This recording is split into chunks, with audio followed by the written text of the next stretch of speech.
ก็ดูกันเลยเบอร์เยอะเลย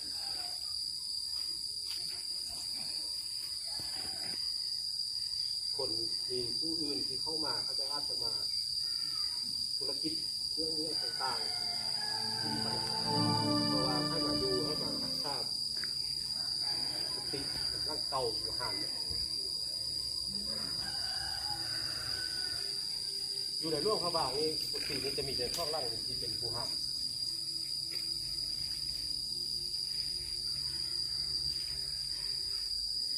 บ้านกำลังผ่านบ้านนี่มีบ้าน